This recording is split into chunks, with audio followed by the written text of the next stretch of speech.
Our next speaker is Dr. Anthony Watkins. Dr. Watkins is a surgical director at the Kidney and Pancreas Transplant Program at Tampa General Hospital.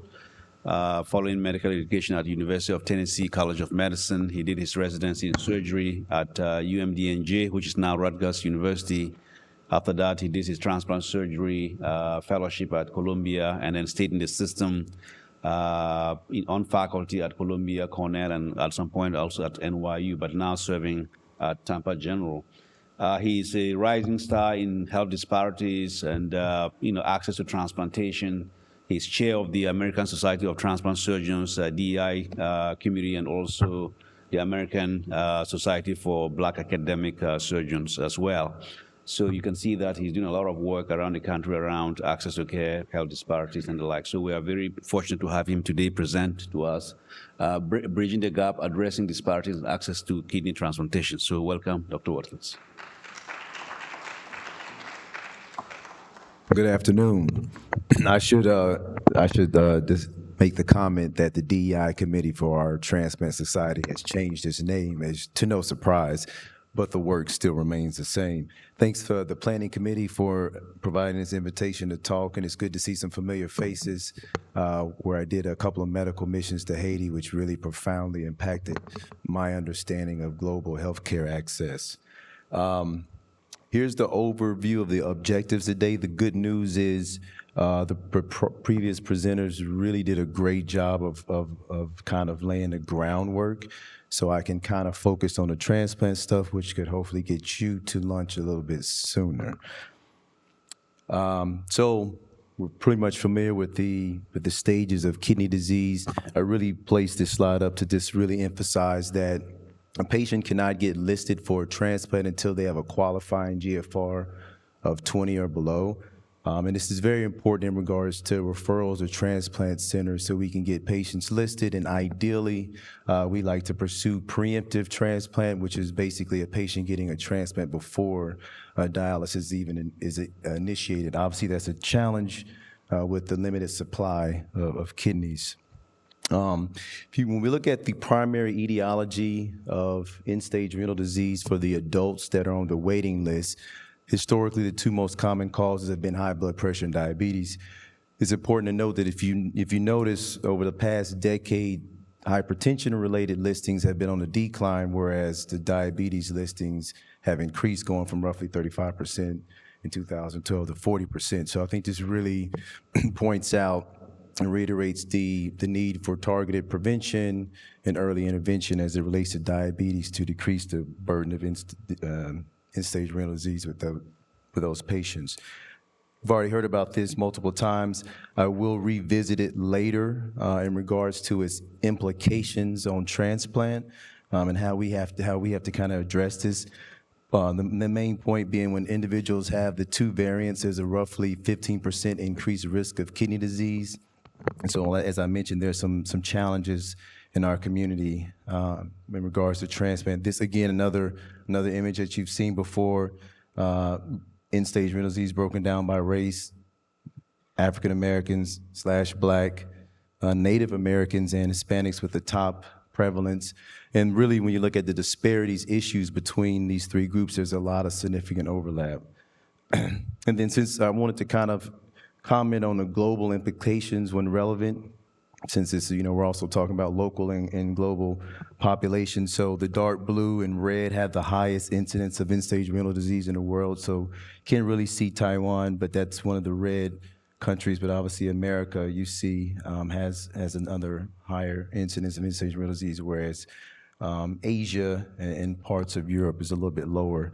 The reporting is not that robust throughout the world as well, so there's some underreporting represented as well. We're aware of the implications of the social determinants of health, where we live, access to healthy food, quality insurance. We know these things that how they affect health and outcomes. And as previously mentioned, so Durham was used earlier. This is Richmond, Virginia. This is the redlining from 1937. There's a really great article in NPR, which really showed, again, the link between historical disinvestment in these certain parts of the cities in regards to mortgage lending, and how when you take that same redlining and apply it to current day or modern day Richmond, you see that those areas that are in red, those individuals have lower life expectancy, higher poverty, higher incidence of diabetes and high blood pressure, and the percent minority is 99%. But it goes a little deeper than social determinants of health. So this paper here is a single center prospective study, It looked at 1,000 patients being referred for transplant. And what they indicate, and they were kind of looking at which demographic and social factors predict the likelihood of receiving a kidney transplant. And what this paper and in many others have highlighted is even when you adjust for social determinants of health, Black race, right, is a poor indicator for being able to receive a kidney transplant, particularly a living donor transplant, which I'll talk about why that's more advantageous. So dialysis is an inadequate, replication of the kidney's function. It only performs about 10% of kidney's function of a person's kidney function, low survival rate, low quality of life, a lot of negative impacts. And transplant is the gold standard. Ideally, everyone who's a candidate for a transplant would get one. They have improved survival, improved quality of life, and it's actually cheaper from a healthcare expenditure point of view. However, again, we in our community, until things like xenotransplantation and perhaps more living donors are possible, we're going to still struggle with our ability to transplant the patients that are in need. Now, when you look at the kidney transplant waiting list over the last decade broken down by race, you see the exact opposite of what you would anticipate based on the prevalence of end-stage renal disease. So white patients make up the majority of the people getting on the list for transplant, followed by Blacks and Hispanic. And then when you look at the kidney transplants performed during the same time period by race, again, you see white patients are the ones receiving the majority of transplants. It is worthwhile to note that we are seeing an upward trend for the Black and Hispanic patients, which is good. But Native Americans, which also have a high burden of this disease, as you can see, has been very flat. So there's still a lot of efforts that need to be made within that community as well. And then again, from a global incidence of kidney transplant, just to comment, the light blue is the number of transplants per million population. So you see America, Canada, and Australia have the highest rates of kidney transplant, whereas parts of West Africa, South America, and Asia have lower rates. So shows that from a global perspective, there's still some challenges with the healthcare infrastructure, organ availability, and emphasis on transplant to address that need globally. So I do want to spend a little time on this image here because the barriers to kidney transplant are significant. To get listed for a transplant is a very complex process, and therefore the higher the complexity of something, the more likelihood of attrition from that process. I'm gonna try to use this pointer. But if you look to your far left, first, and there's three separate entities. There's structural barriers, there's institutional, at the center level, and there's actually individual barriers that kind of play a role, again, in the attrition from this product. Oh, there we go. I think I figured it out. I'm sorry, yeah, this little ball here. Okay, so here you see screening, right? So this is, look, as much as I love the transplant patients, preventative strategies are critical, right? And so screening for early disease, lifestyle modification, these are important within the community. And as we mentioned, this is kind of where the social determinants of health can kind of come into play, access to quality health care. Then as the kidney disease progresses, someone has to identify these patients and refer them to a nephrologist. So then if that's successful, then when certain nephrologists are seeing patients, there's challenges at that level as well, whether it be implicit bias, communication barriers from a cultural standpoint, which lead to a high rate of attrition at this point. There's even some nephrologists that, make false assumptions in regards to a patient's candidacy for transplant, be it their weight, comorbidities, et cetera, that still actually play a role as well. And then if the patient is seen, referred to a transplant center, then there's a lot of issues at our transplant center level. There's a lot of subjectivity in regards to adequate social support, and perhaps some cultural barriers between a provider and a patient that can result in attrition even at that point. And then finally, people who even get waitlisted for a transplant, either A, a large percentage might die on the waiting list, or B, the majority are getting deceased donor transplants, which have, the worst outcomes or inferior outcomes in comparison to a living donor transplant, or even getting a transplant before dialysis is started. So this complex process really highlights a unique, I think, situation in medicine, and why some of these disparities can be magnified within the transplant community. So now, 8.1 in regards to kidney transplant, the implications are as such. If we have an African-American patient who wants to donate to someone as a living donor, there's currently no standard guidelines in how that patient should be approached. So there's extreme variability in the transplant centers and how they approach this, but what we tend to uniformly do is, at least at minimum, we educate the patient on the potential risk with having two variant mutations in this gene. We really strongly advise testing. And then if the results are positive for the two variants, then it's a question of, well, what do you do? Because there's still some unknown answers, right? There's the other hits that are required. And there's some centers that, hey, if you have two variants, you're not a candidate to donate, which then can kind of come into a challenge when it comes to patient autonomy, right? And particularly when you're dealing with a group that already has a low donation rate. So what some centers do, like my current center, is we do it a case by case. If someone has two variants, and it's kind of like, well, how old are they? Are they still any evidence of kidney disease? But the point being is, these are kind of issues that contribute to the low living donation rate amongst this group that I'll talk to you about. But what this figure depicts is, what we do know is that the risk is related to the donor who's donating and within that kidney, meaning if you look at the top figure, if I have a high-risk donor who has the two variants and we transplant a patient with that kidney, what studies have shown is there can be a decreased allograft survival in that scenario. Whereas in scenario B, where the donor is not high risk, but the recipient is, those outcomes appear to be okay, no apparent impact on allograft survival, which basically means it's not a circulating, phenomenon, but something that's inherent within the kidney.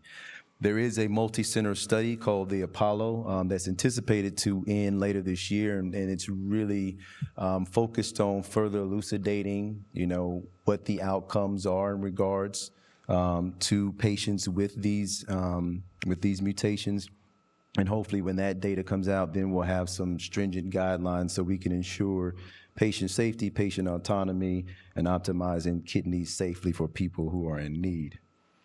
So real quick, I want to kind of point out the difference between living and deceased donation. So if you look at, in transplant, we look at patient and graft survival as outcomes 1, 3, 5 years. If you look at the outcomes between the two, living transplants perform much better, right? There's, when people suffer brain death, there's injurious toxins that are released that make those organs inferior to people who are alive. So I hope all of you are organ donors.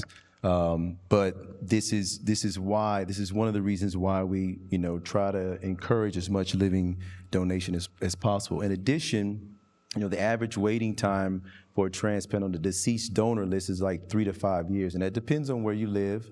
New York has some really long waiting times, and it also depends on your blood type.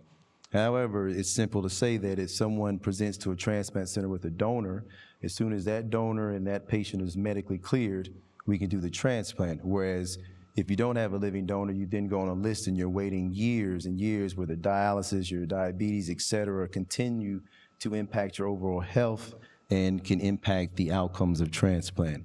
And with that in mind, as you can imagine, if someone has got to go on a list and wait for years, the odds of them having a, quote, preemptive transplant before dialysis is pretty low. essentially can primarily happen when you have a living donor and you're obviously referred to a transplant center timely. And then finally, the living donor transplants tend to work immediately. I tell people when we're on the operating table before we even finish, the kidney's making urine, whereas the deceased donors can have something called delayed graft function, which is when patients get transplanted, but they still are on dialysis for a short period of time until that kidney fully kicks in, and that can be anywhere from days to sometimes even weeks.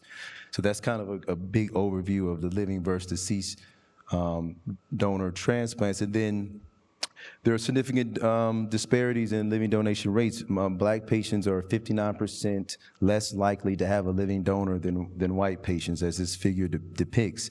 So there's still a lot of work that needs to be done within our communities, advocating for living donation. There's various factors that I have listed here that come into play, including medical, mistrust, which is still very relevant.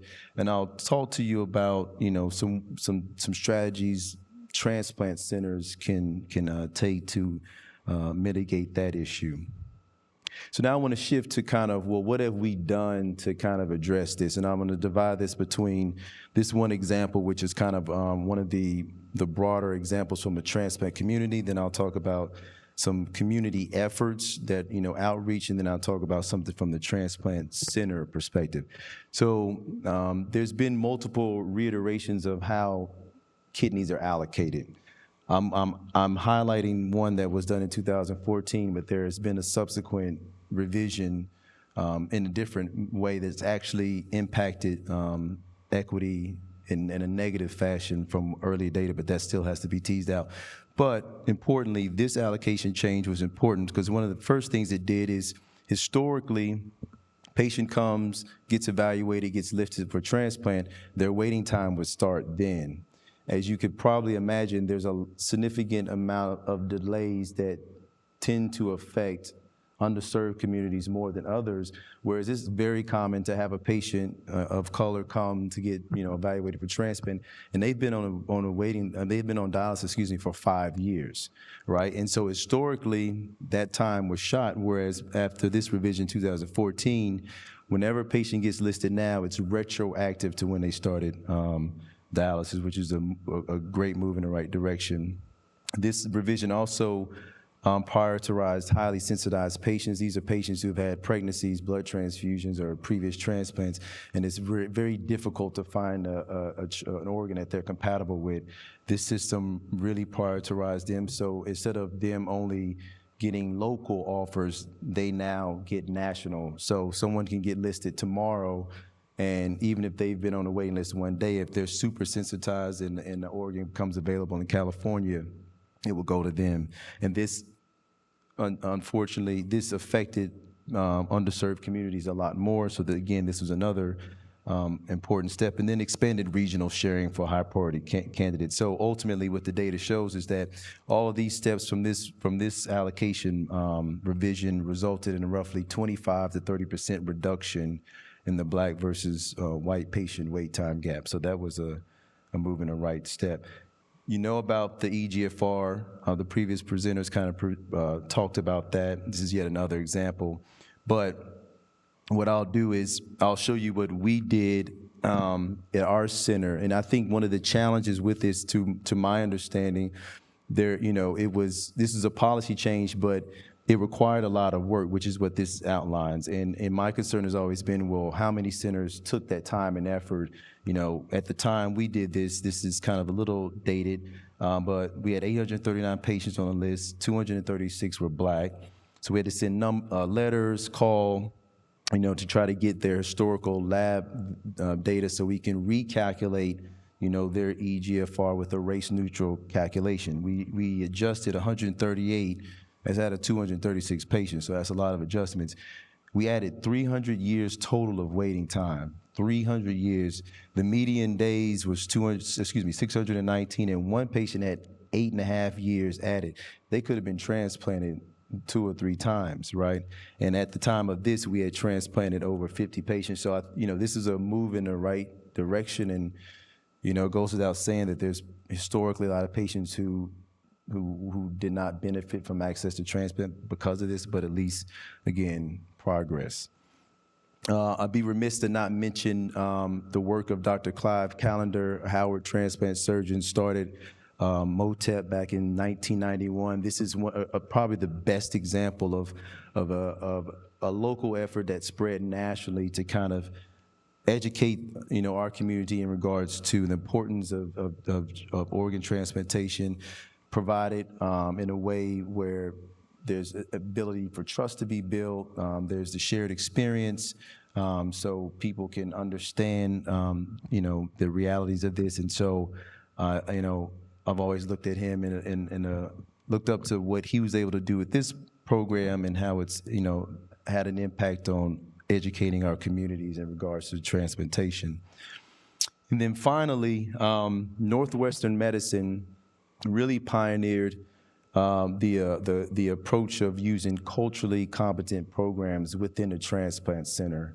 And what they did is they created a Hispanic program and then later created an African American program where you have a program champion, right, who's running these efforts, and they essentially have created a culturally congruent team. So what that means is you have a transplant surgeon, ideally all this transplant surgeon, nephrologist, social worker, transplant coordinator, who are racially congruent with that ethnic group. So now you have the ability to foster trust, right?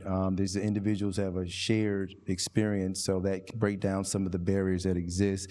And then you have a dedicated social worker who can spend the extra time to work with these patients. This is, this image has the program champion as big. I think the social workers should be the biggest, because oftentimes it's these elements, as mentioned before, transportation, have the right social support, that it's, people are very quick to dismiss as they don't have adequate psychosocial support, they're not a candidate. When that's not really the case, you just need someone who has a little bit more time to dedicate to help and assist them. And so, and then finally a health literacy coach to obviously improve their health literacy. But they started these two programs and they were extremely successful. So what we did in Tampa is we started a Hispanic transplant program, and that's been relatively successful. But when we started the ATAP program, is what it's called, when we set forward to start it, because as mentioned, I'm also one of the individuals who had an NIH U01 grant, which is what this was, that got defunded by the administration. But our goal was, and still is, we're trying to find external funding, but is to replicate what Northwestern Medicine did and then do it in a research capacity. So we're not just, impacting the community that we serve, but we're providing the blueprint through research mechanisms so other transplant centers, can also do that as well.